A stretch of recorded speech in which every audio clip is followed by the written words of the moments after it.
Hello, everyone. Did everyone get a chance to get some goodies up at Office Expats? Yay! We're so grateful to the sponsors that helped make that all happen. So, Hales Ales, 11 Winery, Bon Bon, and Super Burger, those are just some of the food sponsors. We've got a long list on your program. So, we're running a little bit tight on time because there's a 9:25 movie that's going to be showing in here. So to get us going, I'm Leslie Schneider with Office Expats, and I just want to thank you all for coming. I just love the whole idea of IGNITE, and I love the idea of IGNITE Bainbridge because it just gives us all another chance to come together as a community, but around something that maybe we didn't have before, which is around ideas, and not just the ideas that are well-funded or the ideas that are well-known, but ideas that may be sleeping. And this is giving them a chance to have life, even if it's just for 5 minutes. Office Expats is getting tremendous gifts from the community all the time. And one of those gifts is from, I think you'll agree with me, a brilliant young filmmaker named Matt Longmire. And he's going to show you a 1-minute film that he did for us. And Jason, can you hear me? Are you able to run the film?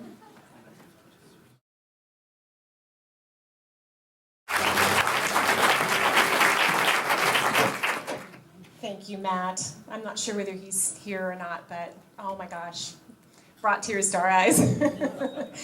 Okay, so now it is my very deep pleasure to introduce you to our MC for the night. Thank goodness I don't have to do that. And Bama Roger is probably a familiar name to many of you here, especially if you're a fan of improv. She has been a long time with The Edge, and first Saturday evening of the month. How many people here are big fans of The Edge?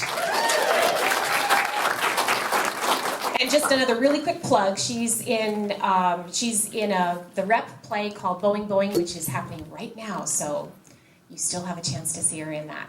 So Bama is going to be introducing the speakers, and we're going to go kind of quickly from one to another. And Bama, thank you so much for coming and representing us. Thank you. Yeah. Wow, there's 2 microphones. Is this the backup microphone? Here, I'll take that. Oh, it's your own personal microphone, just in case. First of all, I'd like to apologize for coming to Bainbridge and hosting your intellectual event whilst covering your microphone with lip plumper. Apologize for that. Welcome, everyone. I'm so excited to be here. I always love coming over to Bainbridge for any reason. I'll be perfectly honest, when I hear the word enlighten in a thing, usually I run screaming. Just because I like to keep my own enlightenment at a low. It's just been my personal experience that the more enlightened you get, the more stupid people just drive you crazy. Am I right? Which is all right for you guys, because you live on an island, but I have to deal with city people, so I'm only going to listen to every other thing tonight. So just to keep it's all right for you.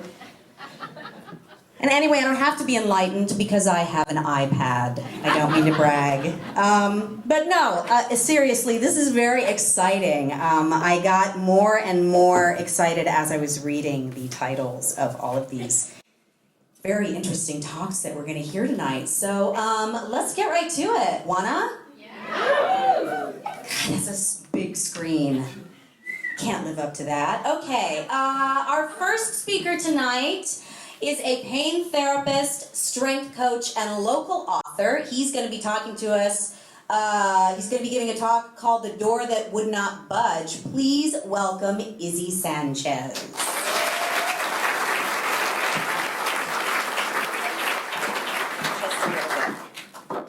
Jason, if there's one thing I learned after 20 years of experience in the health field, is that people work very hard for the results. When they say they're going to commit, they really mean it. Unfortunately, a great number of them only find frustration and despair in return for all their efforts and ultimately quit. Why? Why did they fail? where their efforts not sufficient.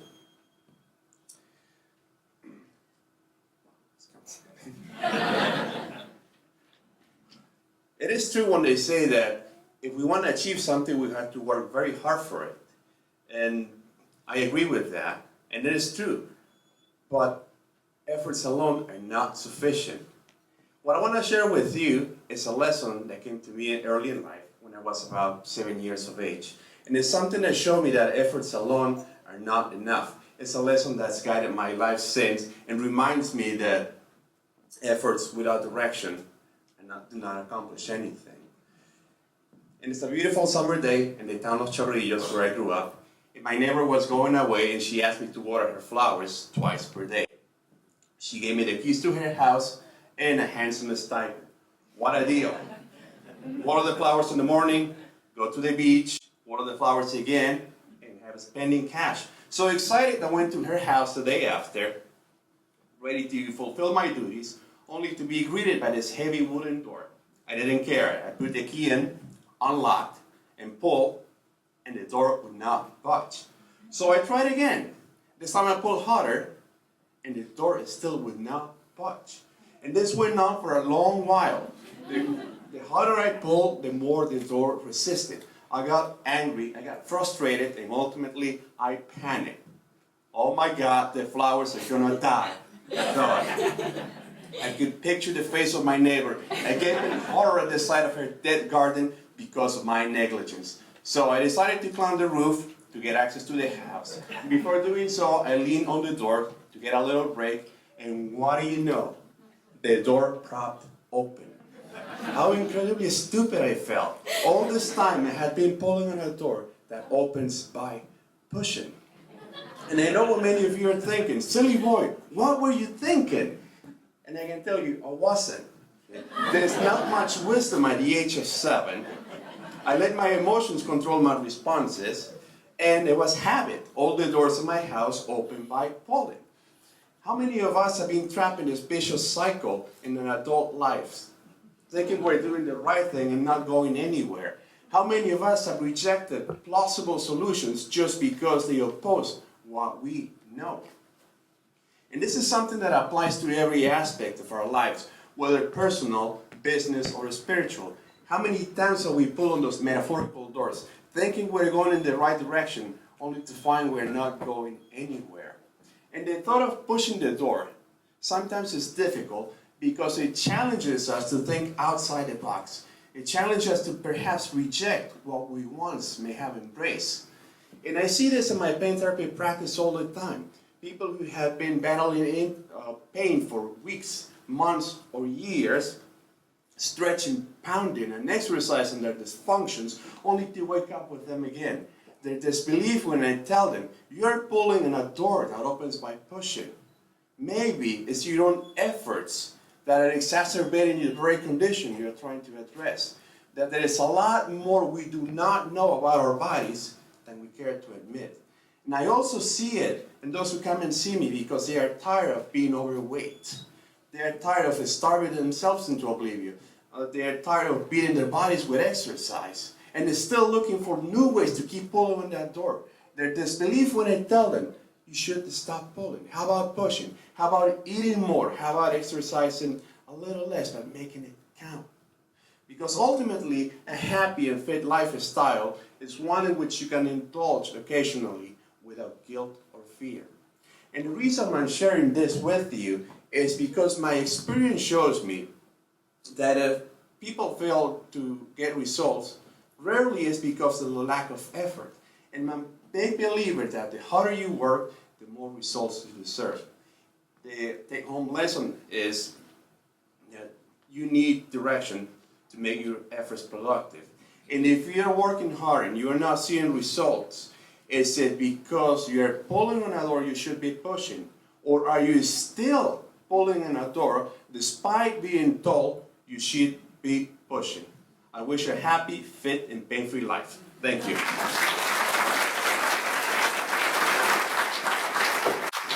Thank you, Izzy. That's fantastic. I believe every word of that. I can't tell you how many times I've been exercising and thought to myself, this can't be good for you. Doesn't feel good. Oh, we'll talk more later. He's like, no, please, you're not. Okay. Our next speaker had a book come out today. Who else can say that? I had a book come out today. She can. And she's going to talk to us about salmon passion and passion, and entrepreneurialism. Please welcome Lee Calvez.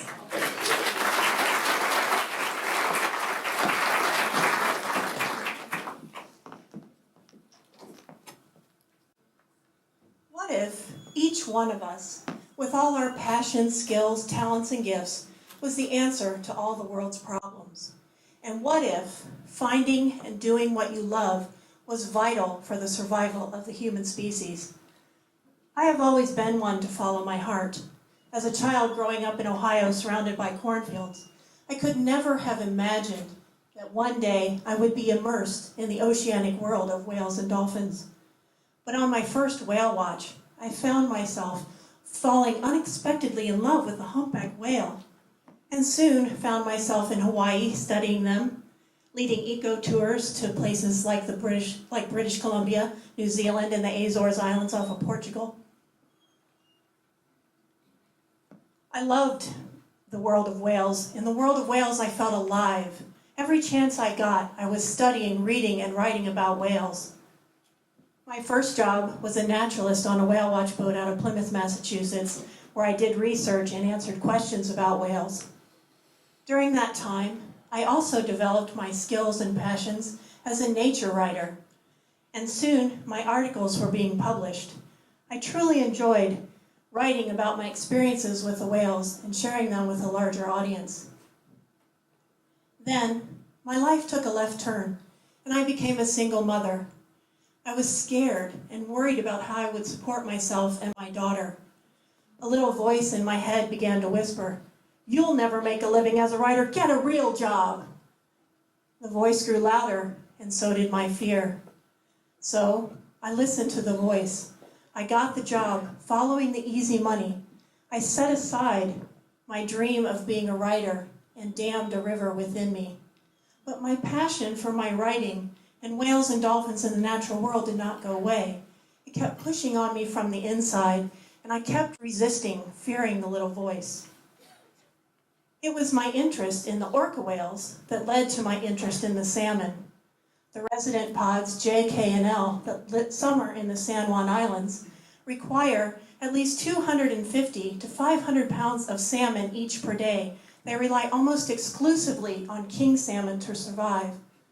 With the orca population in decline, the survival of the salmon is vital. So it was, with great joy and hope, that I welcomed the news of the removal of the Elwha Dam in the spring of 2012 on the Olympic Peninsula. And even greater joy when I heard that the salmon were found spawning so far upstream from the site of the dam so soon after removal.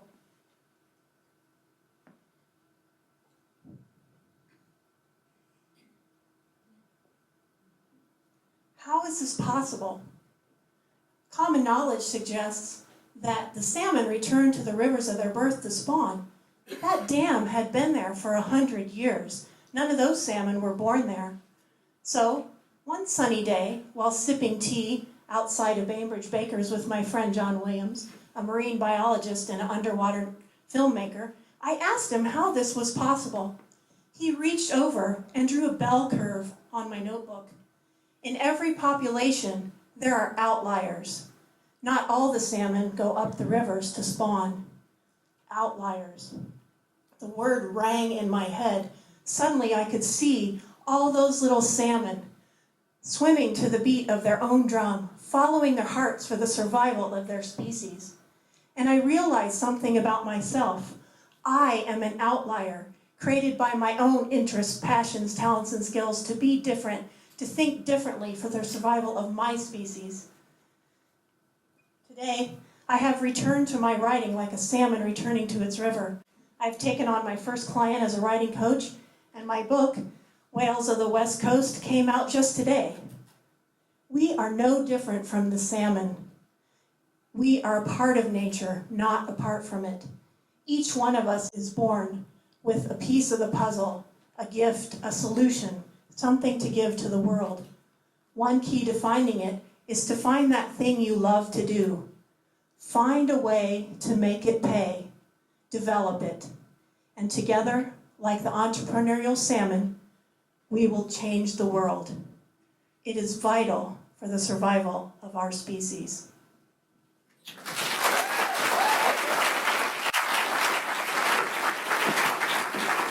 Thank you. I love that.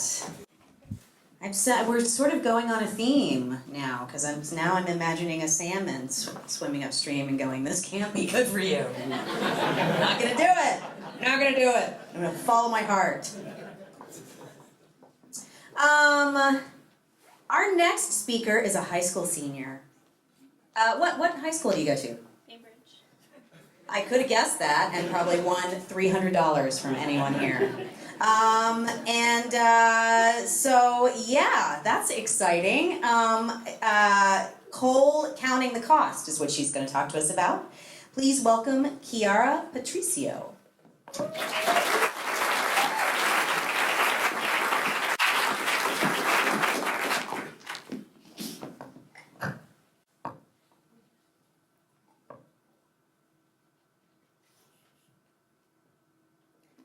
It's a tradition that if you are naughty, you get a lump of coal.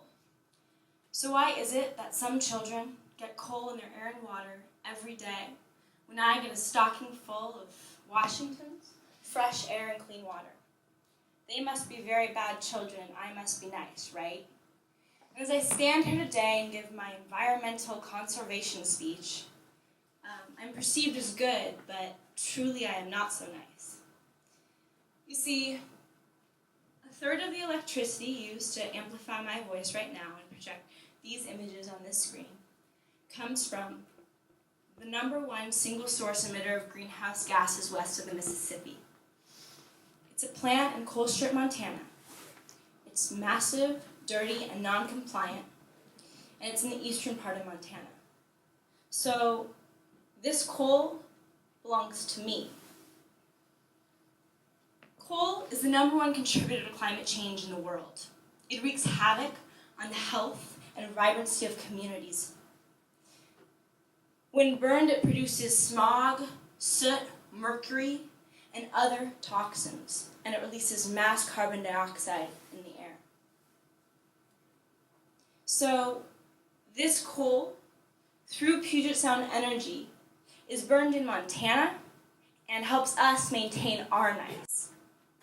And as a solution, some people tell me that we each individually need to be doing our part. Turning off our lights when convenient, and retrofitting our houses. And as an island, we've done a great job of this retrofitting, but Puget Sound Energy itself reports that this plant emits 15 million tons of carbon dioxide annually. To put that in perspective, that's like 2 eruptions in Mount St. Helens annually. That's 2 natural disasters every year, or 3 million cars on the road each year. Half of all Washingtonian drivers could stop driving, and it would be the same as shutting down this plant that our PSC is the #1 stakeholder in, that a third of our energy comes from. So no amount of individual action can compensate for this damage. And a third of our energy comes from coal. Until it doesn't, well, the problems remain. This is our coal. It belongs to us. We are being naughty, yet we get our stockings full. So, in a normal business scheme, these problems could work themselves out.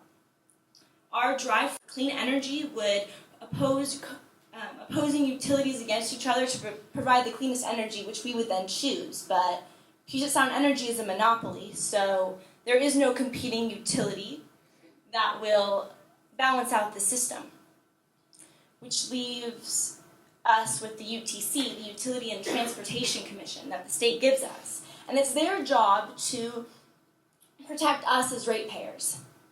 Now, I'm going to let you in on a little secret. Well, it's actually not such a secret, but no one really knows about it. So I'm going to tell you about it. You see, right now there's a lawsuit against Puget Sound Energy for $37,000 a day. A day. And the UTC, I believe, even though, well, our health and our children's health aren't being directly affected by this plant, and the 32 lives that are taken prematurely from this plant aren't technically the responsibility of our local government, I believe because it's going to affect our pockets, it's still the UTC's responsibility to protect us as ratepayers from the decision that Puget Sound Energy is about to make. You see, Puget Sound Energy has 3 options. They can, 1, invest hundreds of millions of dollars into this dirty, out-of-date plant in an unsustainable cycle. 2, they can invest $37,000 a day into a lawsuit, okay, not into electricity or power. 3, they can invest, and this is why I'm here today, because they can invest in wind power, which Puget Sound Energy has the infrastructure to develop. Our utility has the infrastructure to develop wind power, and they're selling most of it to California, and not many people can say that their utility has the infrastructure to develop enough wind energy to cover their coal. So let's take back the energy that we're selling to California, make new wind energy that we have the infrastructure to develop, come sign a letter to Chairman of the Board IAIR, and let's move beyond coal as a community. Thank you.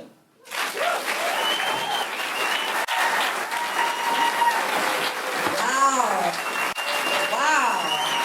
Thank you. That was amazing. Are there any other high school students here tonight? Anybody? Anybody know one? Oh, there we go. It's silly for me to ask questions because I cannot see anything. Just see a blur of kind of shapes of heads. Hey, young people, come out and tell us how you feel, because you are the ones who are going to change the world. So take some inspiration from Kiara and speak out. It's going to take all of us to change the world. It's going to take all of us. Not just the kids. Not just the kids. We're just hoping that you will get it started. Because we're old and tired. That is a joke, kind of. Great job. Wow. Okay.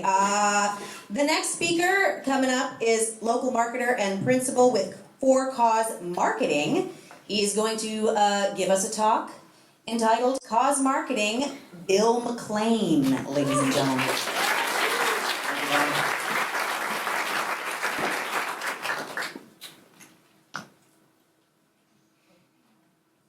Yell and sell. How many of you think of this when you think of marketing and advertising? Then it's no wonder that marketers rank below lawyers and just ahead of lobbyists and members of Congress on perceptions of honesty and ethics. Well, I'm an unrepentant marketer, here to tell you that marketing can be a force for good.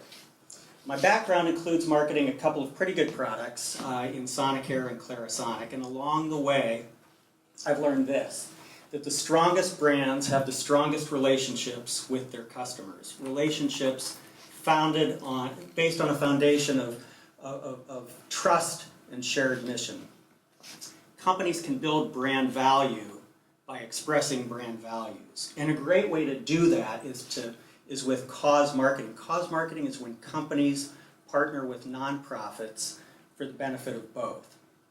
It's not charity, it's enlightened self-interest. Think pink. You buy a pink product and a portion of the proceeds is donated to the cause of breast cancer research. But cause marketing can be so much more inspiring than that, and so much less inspiring, as I'll share with you in a moment. If you're skeptical about when companies build campaigns around charities, you're right, this cartoon is all too true.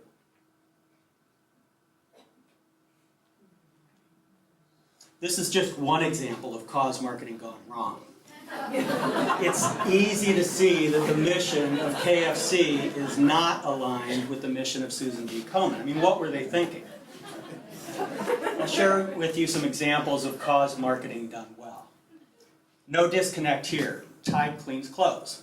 So partnering with the Red Cross to bring mobile laundromats to disaster areas is in perfect alignment with Tide's brand mission.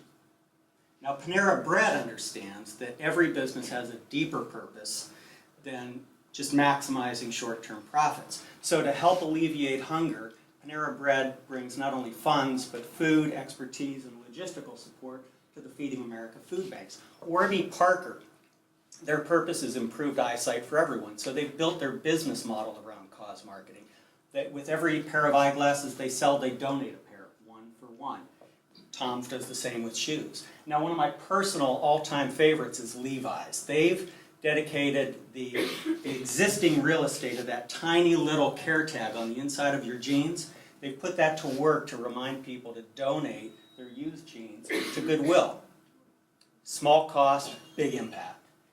Now, I believe for cause marketing to be effective, it must educate, engage, elevate, and endure. Committed to sustainability, Patagonia educates on the true full cost of bringing its products to market. Now, recently I met Vincent Stanley, a co-founder with Patagonia, and he talked about the unusual ad that they ran last November. The point of the ad was not to sell more jackets, not to sell fewer jackets, of course, but to convey the core Patagonia brand values and to educate to change behavior for the better. Now, Secret Deodorant, they provide people with a lot of different opportunities to participate in their powerful anti-bullying campaign. And this is important because when customers are actively engaged with a brand, they're more likely to talk about a brand. And that's better for the brand than traditional advertising. Subaru hitches its wagons to cause marketing. Unlike other car makers, they don't give cash rebates with every sale, they make a donation. The result, marketing costs go down, sales go up. More importantly, the brand is elevated in the eyes of its customers. Yes, Virginia, there is a Santa Claus. Macy's collects letters to Santa. With every letter, they make a corresponding donation. It's a campaign that endures and endears year after year. So why does cause marketing work so well? Because it deepens the bond between a brand and the customers. It moves the relationship beyond a simple commercial transaction to one based on trust. It's a win-win-win. Now, as consumers, we have many more choices than we've ever had before. And with social media and e-commerce, we have much more power in our relationship with brands than ever before. So we can choose to do business not with the brands that yell the loudest or sell the hardest, but with those that earn our trust and share our values. So let's encourage marketers to be a force for good by choosing those brands that make a difference.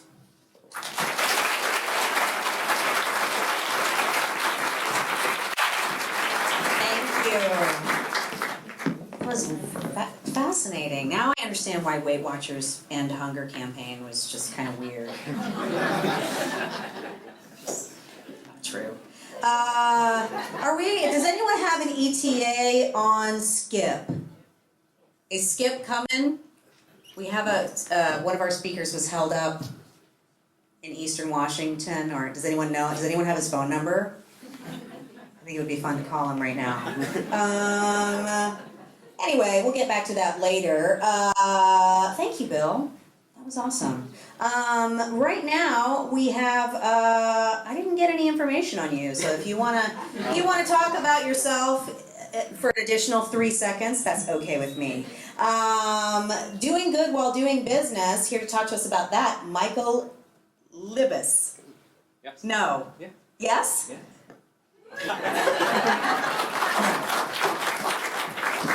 This goes well with the last talk. And welcome to Bainbridge Island. This is a community with no Walmart, a community that wants no Walmarts, and a community that kind of despises Walmart. And why is that? So I do have a bio. Hi, everyone calls me Looney. I'm the entrepreneur in residence for the Bainbridge Graduate Institute. And I am the founder and managing director of Fledge, the Conscious Company Incubator. And I'm going to answer this question today. To do that, we need to step back to the beginning of the 20th century. So 1900, the per capita GDP average in this country was just $5,000 in today's dollars. 40% of Americans were living under the poverty line. 40%. To compare this, this is worse than the stats from China today. And in terms of technology, fewer than 5% of American homes had electricity or telephones or central heat or running water. So how, in 100 years or so, did we come to this rich, modern world that we all take for granted? Well, it wasn't a new form of government. It wasn't foreign aid coming in from Africa, right? It was business. It was electrification from GE, it was telephones from AT&T, it was cars from Ford, and it comes all the way through to smartphones from Apple today. So if business did all this good back then, what's up with Walmart? Why do we hate them so much? Well, something's missing from Walmart and companies like that. What's missing is purpose. A purpose that goes beyond profits. A purpose for making that company, making the world a better place by the existence of that company. And so this doesn't really jive with what we hear on CNBC and the New York Times and the Wall Street Journal every day, which is that the purpose of business is to maximize shareholder values. So if that's true, how can businesses do good? Those things just don't mix. And the answer is, it's not true. Right? We hear it every day, but it's false. It's never been true, it never will be true, and what may surprise you is neither Congress nor any state in this country have ever passed a law making it true. So what's the purpose of business? Well, what we teach at BGI is that to have a company, you need customers. You need to bring something to market that customers buy. You have customers, you have income. Without any income, you have no business. It's not that simple, though, because any company of any size needs employees. And you need to pay those employees. If you ask Walmart how much, they'll say as little as possible. That's shareholder money. If you ask in a more enlightened company, they'll say, well, you need to pay a livable wage, you need to give them health care, you need to treat them right. And that's not the whole story either, because those employees and those customers, well, they come from communities. And if you have a company and it pollutes or destroys, well, then you lose customers eventually. And if you have a company that embraces the community and builds it up, well, then people love those companies. Case in point, TNC. So we go in there, they serve us great food. You see the same people every time you go in there. Why? Because they treat them like people. Right? And if you look at the sign, you'll notice it's not even advertising food. It is literally advertising community benefits. Same thing's true for Ben & Jerry's. In a second. So Ben & Jerry's is a small little Vermont creamery. It supported its local farmers. It gave some money to charity. It did quite well as a business. It still does. So how do we know that these businesses are actually doing good? How do we know that this marketing is for real? Well, if you've not heard of it, there's a group in Philadelphia. They've created a certification program. It's called B Corporations. And they measure how well the companies treat their employees, treat their vendors, treat their community, and treat the environment. You've heard of some of these companies that are certified. Ben & Jerry's, Patagonia, Method Soap, Seventh Generation. You're probably some of their customers. Right? Fledge, my company, is one of these companies. 700 companies in the last 5 years. What's really exciting is that it's gone now past certification to incorporation, to law. Over a dozen states in this country have now passed laws that allow companies to state a social purpose in the charter of their business. Maximizing shareholder values is not necessarily what they have to do. And so, Walmart has a choice. They can join this movement. They can start building up communities instead of destroying them. They can start empowering employees instead of exploiting them. And every company has this choice. Because what we have now is a movement that says, with proof, that it is possible to do good and do good business at the same time. Thank you. Thank you. Good stuff. I love the history of the TNC, by the way. If you haven't heard it, look into it. It's awesome. It's neat. It's cool. I'm from Texas. We don't have cool stuff where I'm from. Sorry, not about me. The next speaker is from Element 7 Wellness here on Bainbridge. I'm excited about this. I'm going to be into this, I think. Oh, I'm enlightened. It's happening. He's going to talk to us about good bugs and bad bugs. Alex Kraft, ladies and gentlemen.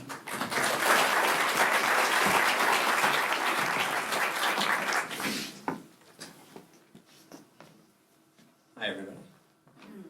So tonight my talk is about good bugs, bad bugs, the benefits of probiotics for your health and wellness. My name is Alex Kraft. My credentials, I'm a naturopathic physician and acupuncturist. And the purpose of my talk is to get you to love your bugs.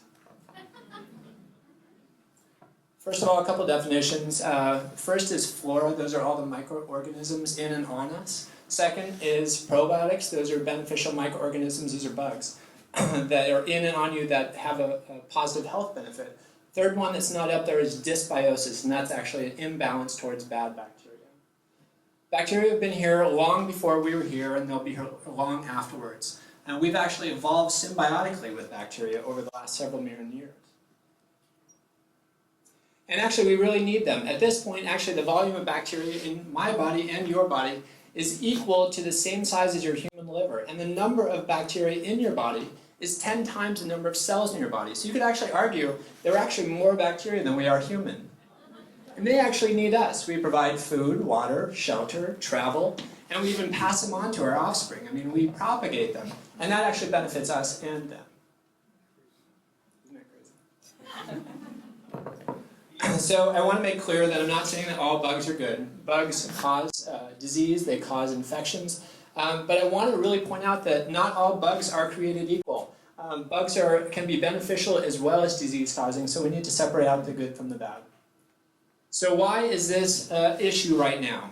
Issues that are contributing to the change in our flora, our bacterial microflora, are high stress, overuse of antibiotics, culture of sterilization, decreased fermented foods, and high sugar. This is actually sugar consumption over the past 100 years, and we eat over 100 pounds of sugar per year. And this is an issue with bacteria because bacteria love sugar, but not all bacteria, but it actually breeds dysbiosis, that bad bacteria I was talking about. We also have a war on bugs. We actually focus more on sterilization than on bacterial diversity. This happens in our personal hygiene, it happens in our food, it happens in our agriculture.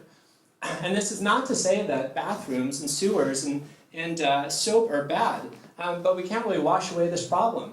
This is the rise in antibiotic-resistant bacteria and infections over the last several years, and this is the same decrease in the production of antibiotics. We can't kill our way out of this. We have to make friends with these bugs. So digestive benefits of probiotics. Here are some of the benefits. They actually help make nutrients. They make vitamins for us in our intestines. They actually keep out other bugs by secreting chemicals that keep them away and just by taking up space. And they also digest indigestible things and actually create beneficial compounds for us oftentimes. In addition, they actually interact with our immune system. They moderate our immune system, decrease the incidence of allergies, asthma, autoimmune conditions, as well as food sensitivities and food allergies. Probiotics for infection prevention. Intensive care units, if you didn't realize this, they know they can't use drugs to get out of the situation. So they're looking for non-antibiotic approaches for this.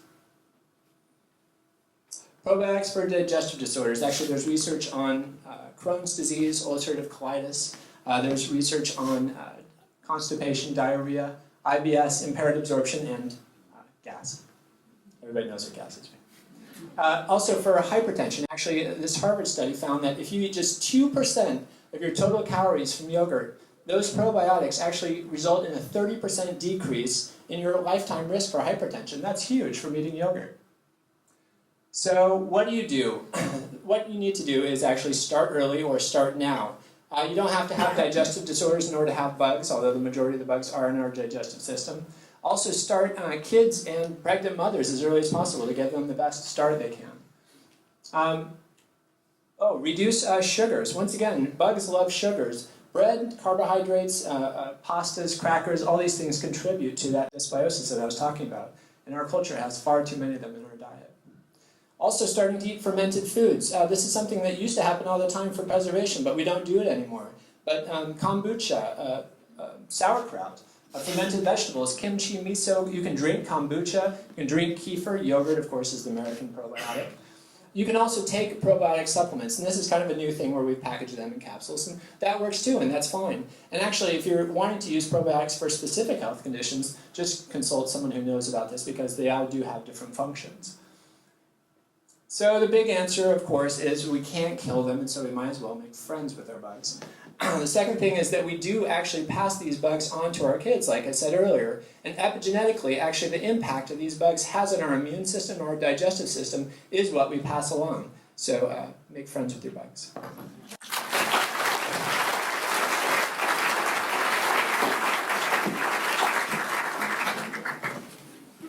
Awesome. I'm gonna make friends with my bugs, you guys. Just not gonna think about that more bug than human thing too much while I'm falling asleep tonight. I might. Is Skip not here? Do we have Skip? No Skip. That's why we call him Skip. Okay. I think everyone, Skip Millette was going to be here. I understand he got stranded somewhere, right? He's okay though. I'm worried about him. I think everyone here should find him on Facebook tonight and go, where were you? Just to make his day worse. Okay, Skip Millette was going to be here and talk about Gutenberg parentheses and the future, which would have been awesome, but he couldn't make it. So we hope you're doing well, Skip, wherever you are. Our next speaker is a local clinical psychologist who's going to talk to us about how cats are changing our brains. I can't wait. Richard Packard.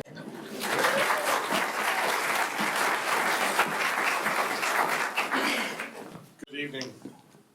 About 40 years ago, when I first started studying psychology, we actually didn't think too literally that we could change our minds. That wasn't what we thought about so much. However, some recent research over the last several years is really changing that for us. Now, before I get too started, I had one of my favorite kitties as a pet by the name of Muffin. And some of what happens to cats isn't very nice, but this is a story somewhat about some nice cats and some things that actually benefited them. This person here is Dr. Barry Sturman from UCLA. He studied learning, and he used cats as well as what's called the electroencephalogram, which is a machine that allows us to detect the very subtle electrical impulses that goes on in the brain. Here are some examples of how those waveforms look in the human brain.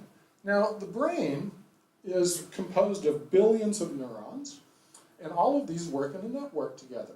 So what he did is he took cats and he put them into a crate, something like this, and they had to press a bar in order to get food. So they learned how to do that, and he detected that they had an EEG signature that went along with that. And he trained them to do that. Then he did a clever thing. He took the bar away so that the cats no longer had to do it, and they could only do it by producing the EEG signature, and they were able to do it. They could think their food. However, another problem soon happened. NASA had problems with a rocket fuel, and it was killing people. Barry Sturman exposed the cats, about 50 of them, to rocket fuel, and most of them died. However, 10 of them didn't. Those were the ones in his previous study, the Jedi cats. I'm sure they weren't very happy about it. But the take-home lesson with that is this was the first time that somebody had purposefully taught, instructed, trained a change in a brain. This quickly became part of a seizure study. This is a sample of 24 people with uncontrolled seizures. You can see after a period of time that they were able to reduce their seizures by 60%. How does this work? What happens is a computer, we put sensors on the human brain or on the skull next to the brain, some special software then takes that and we show it back to the person using that software in their brain. It results in the brain changing. Now, post-traumatic stress disorder is an example, a very serious disorder, lots of problems, and our treatments, frankly, are not very good about it. It doesn't do a very good job. This is a brain of someone on post-traumatic stress disorder. This man was an Afghan vet. He did 5 combat tours. And although it's not a very good illustration here, what we see, the red and white are signs of hypervigilance. The diamond area up there is hyperarousal and overarousal. He was in a very desperate circumstance. So we did 20 sessions of neurofeedback with him in order to calm his brain down so that he wasn't so hypervigilant. And now you see that those colors are pretty much gone. He's a lot calmer. He's now sleeping 8 hours a night instead of just 2 or 3. He's not vigilantly scanning the environment looking for threats, and he's ready to go back to work. Chronic pain is another one. Some of you who have had chronic pain problems, even though the injury has been long healed, your brain believes it is still there. It's a very real problem. You feel that pain. It is real. But it's a neurological problem. So what this can do is help the brain retrain itself so it doesn't feel that pain. It is a brain-induced phenomenon. Here's an example of a 70-year-old woman who was hurt by a horse when she was a teenager and developed arthritis. 60 milligrams of methadone was not cutting her pain. When she started the neurofeedback, she was only having about 1 day a week of low pain. You can see from there that that went up to every day of the week of low pain. By the way, at the same time, she reduced her medication by 1/5 of what it had been. So 4 months later, she's doing very nicely and literally jumped for joy in my office. Now, this kind of technology is now available and has been shown to be useful for a variety of conditions. Here's just a brief list of them. It is something that excites me tremendously because we now see that we have the means and technology, thanks to Muffin and her cousins, of being able to actually change the way our brain truly functions. Thank you.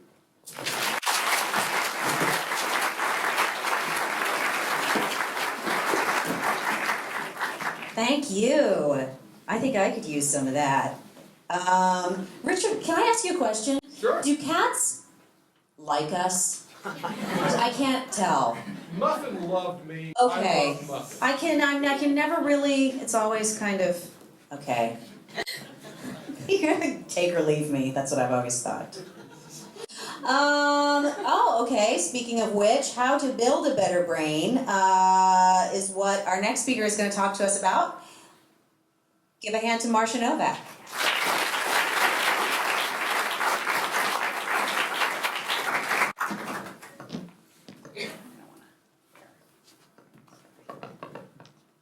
Just don't ignore that. Born about 35 years ago, Elizabeth came into the world with serious brain damage. Her parents were told to institutionalize her. Today, Elizabeth is married, has 2 master's degrees, her own business, and plays sports.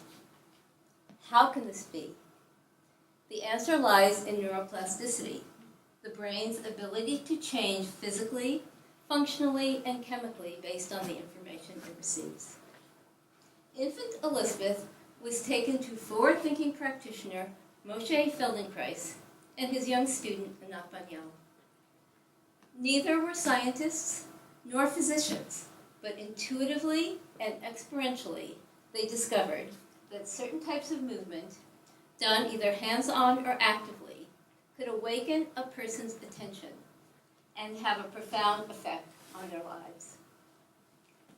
Anat continues to do and evolve this work, and is now working with neuroscientists.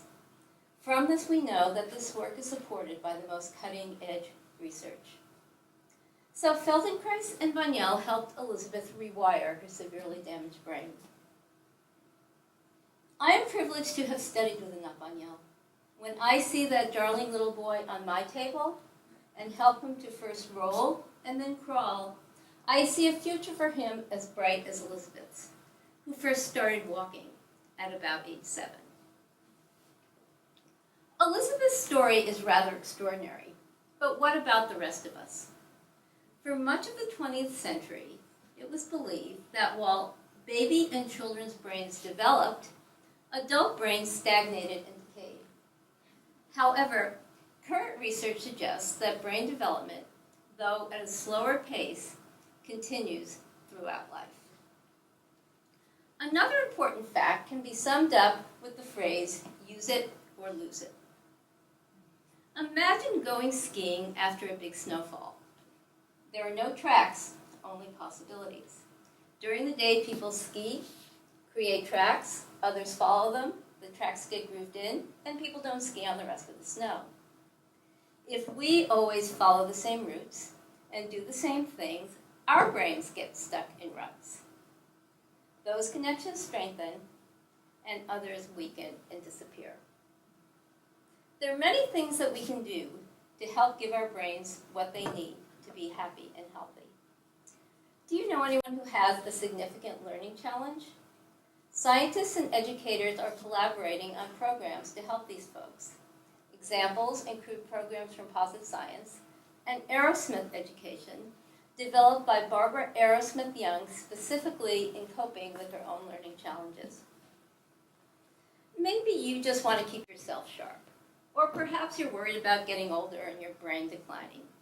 There's lots of things you can do. Here are a few ideas. See what resonates. Exercise is good, and exercise with a significant mental component is even better. Studies have shown positive changes in the brains of adults learning to juggle, and the same is likely true for other activities with a significant physical and mental component. So, how about those adult dance classes? There's yoga and Feldenkrais group classes that specifically call on us to pay attention to how we are moving. Activities don't have to be physical to build brain health. Studying a foreign language is also shown to create positive brain changes. So how about this one for some brain food? Plan an active vacation in a foreign country, and as part of your preparation, take a language class. Maybe that sounds like fun. And who said music lessons are just for kids? Or what about my favorite, learn to knit? If you like to play, there are games like Sudoku and the old-fashioned crossword puzzle. And now there are many games designed specifically for brain training from groups like Lumosity and again Posit Science. Posit Science is working on specific programs for such tasks as driving improvement and to help people with certain conditions such as stroke and depression. So the answer to the question, how to build a better brain, is really quite simple. Challenge it in effective and engaging ways. It doesn't matter if you're 9 days or 90 years old. Thank you, and thank you to Alec for the great slideshow.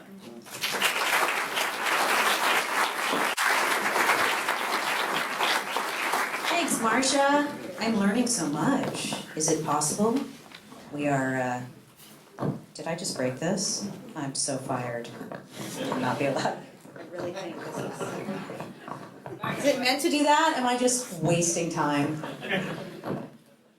I'm just gonna leave it alone and hold it gently.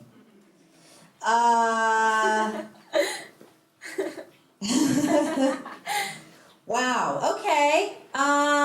We are gonna hear now from local author Wendy Hinman, and she is going to cheer us up with her talk entitled We're Going to Die. Thank you, Wendy.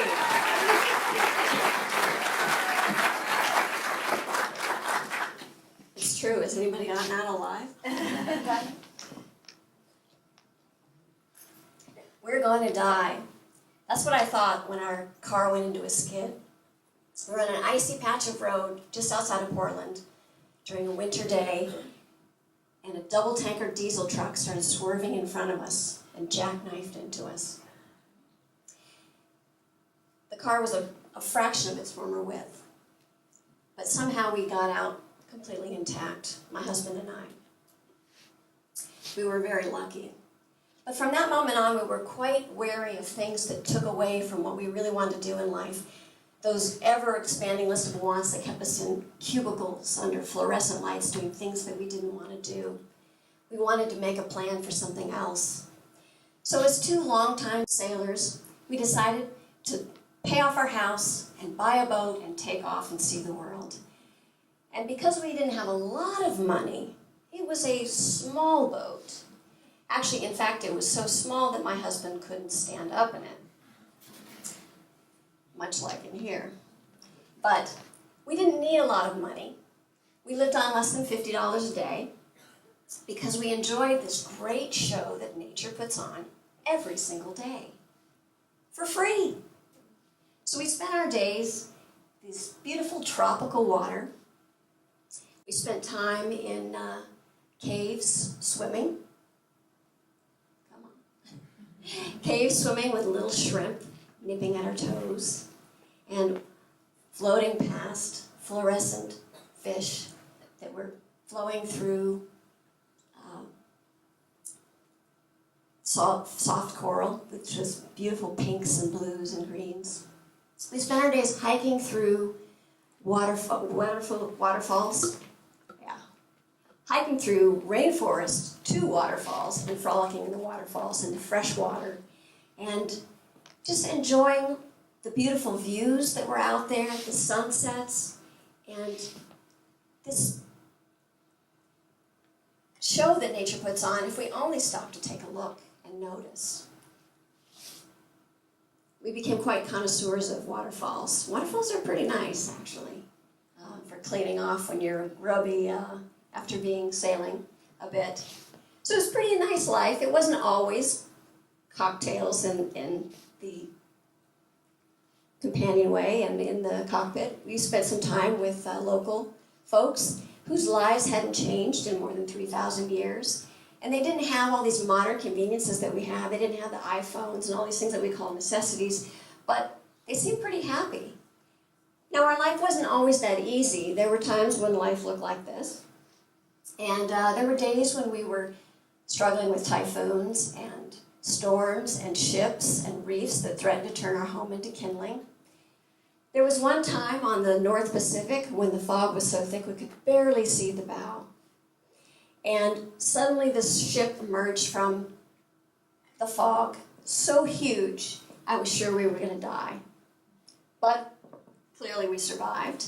We made it across the rest of the ocean. And if you told me before we left that I was going to do all these things, face storms and typhoons and ships and so forth, I wouldn't have believed you. But I did it one day at a time. When I got back, I wondered what to do, and I decided to turn my stories into a book. And I'd always wanted to be a writer. I wasn't sure what my story would be that I would write, and then it was clear to me that this was my story. One day at a time, I wrote, and now I have a book that I can hold in my hands. But since we've come back, I've had many opportunities to share our journey and my book with people. And so that's gotten me up here in front of people. And my next goal is to become a little bit more polished public speaker. And so here I am. And what I realized, as I faced this scary thing, is that just like when you're out on the ocean, when I stood and looked at my fear in the face, it diminished. And I focus on the goal, and I can see past the fear, and suddenly my goal is within reach. And I can achieve all kinds of amazing things if I just focus on that. So what is it that you want to do in life? Don't let fear stop you. Figure out what your passion is. Do you want to climb Mount Rainier? Do you want to, start a business? Do you want to speak at IGNITE? It's within your reach, believe me. I'd say just do it. Thank you.